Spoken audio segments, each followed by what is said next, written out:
A little bit of left. Upward. Kaya naman po napakaraming waste ng bansa dito sa area. At kung sir, gusto ko po hindi kayo makita, baba niyo po yung ilaw. A little bit. More. Left a bit slowly.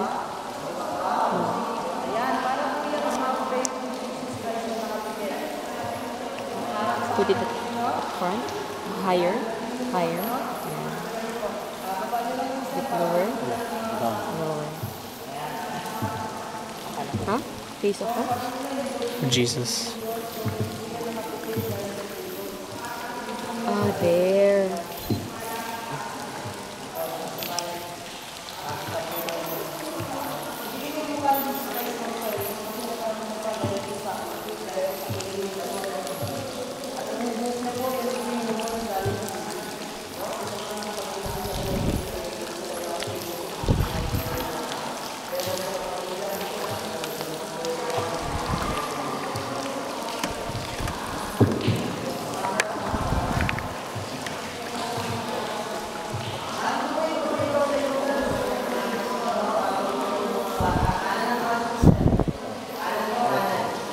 Left more. Oh, right. A little bit of left. A little bit higher. Yeah, and there. The small bats. Yeah. Yeah. But Huh?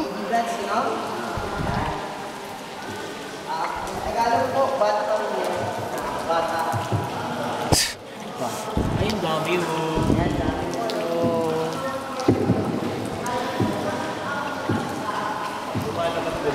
Opo sir, sa 6 p.m. po, pag po sila palabas sa baleta,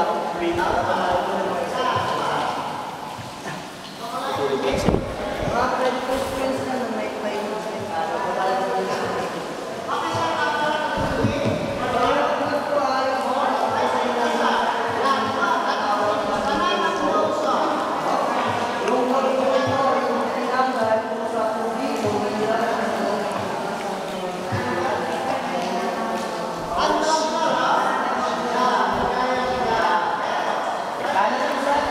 Right. A bit left. Downward. Left a bit.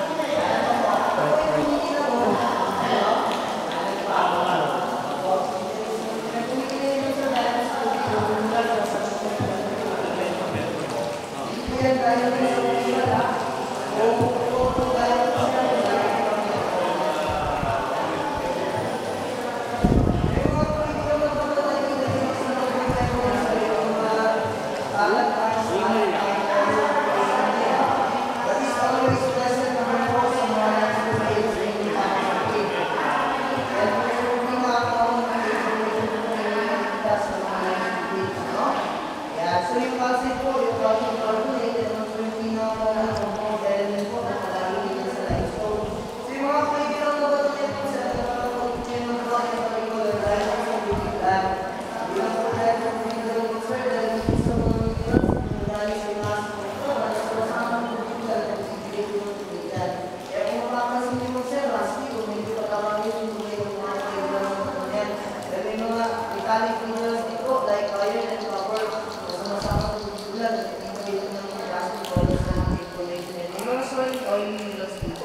yung dark and brown na kulay ng information na yung sir, nakadepende rin po sa materials kung galing sa itaas ko sa ibang saka, kaliwag pa din sir? Right. Left, I mean. If you can help. Left, more left. There, upward a bit.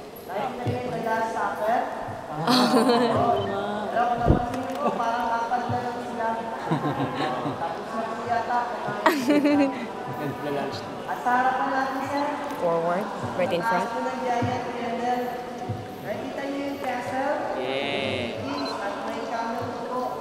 Yeah. Three keys.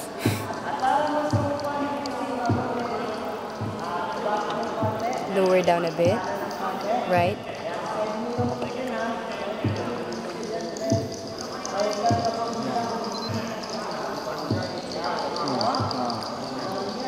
Yeah. Yep. Nakita niyo na? Hindi po yan na. Ayan po, yung pag-usapan natin. Babangga. Ah! Sik, oo. Sir, sa kanan po. Right? Sir? Opo, gumamit kayo ng mga lotions po. Maaari po yung mga chemical mo makamit po sa bato. Tama ba? Kaya hindi po gumagamit ng mga bato dito kasi wasted po yun. Iwan po ng waste. Tapos, hindi rin po gumagamit ng mga ilaw kasi po na-disturb din yung mga ito na po. Asa po natin? Kanan. Right. Kanan pa. Asa po yung sexy po ba? Yan.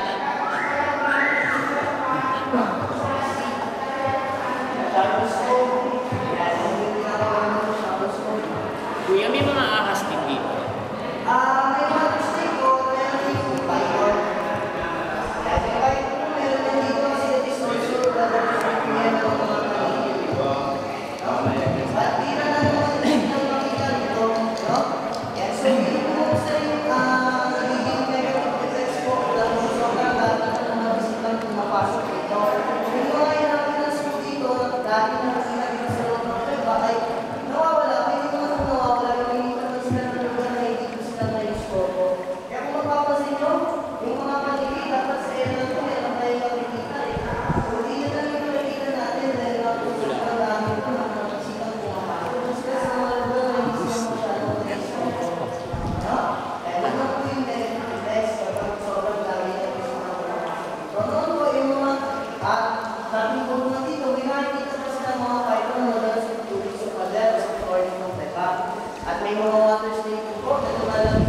Pero kung sa nakakita pa rin ng mga water snake po, kapag nakikita po ako, ipapakita ko sa inyo. Yan, ito po po yung dinaraanan natin sa loob ng teka po, sir. Ang tawag po dito ay brackish water. Tinawag po yung brackish water ng sir, dahil ito po yung combination ng fresh and salt water. Huwag po kayong maganda, kahit na brackish water po ito, wala naman kung buhayang nabubuhay dito. Meron pong islang nabubuhay dito sa tubig ng ating underground dito. Sir, alam niyo po yung eel? Ano? Yeah. Kaya nabubuhay din po yan sa fresh water, nabubuhay din sa brackish water. At napakarami na po yan dito dahil bawal po yung fishing dito sa area. At may mga shrimps and crabs dito sa tubig ng sir, is always present pa ng po sa mga brackish water. May flying fish din po dito, yan naman po yung whale na sila at nagpapalito din sa tubig ng ating underground. So yung mga po natin ngayon, sir, kasi pagkukuyan po itong dinadala ng tubig ng agos ng fresh water. At yung agos ng fresh water na ito, sir, ay lumalabas po doon sa Mount Itumbeba na pinasukan po natin kanina. At nanggaling naman po yung fresh water na ito, sir, dun po sa kabilang dulo ng Itumbeba, galing po sa river ng Barangay sa Baligan. Actually, kung siya yung river ng Barangay sa Baligan, yung nagpapunta pa lang kayo sa sabi na sa sabi kaya, nakaanan mo po yung kanina. Ha? Kung hindi mo nakita, pwede mo tanong na guys.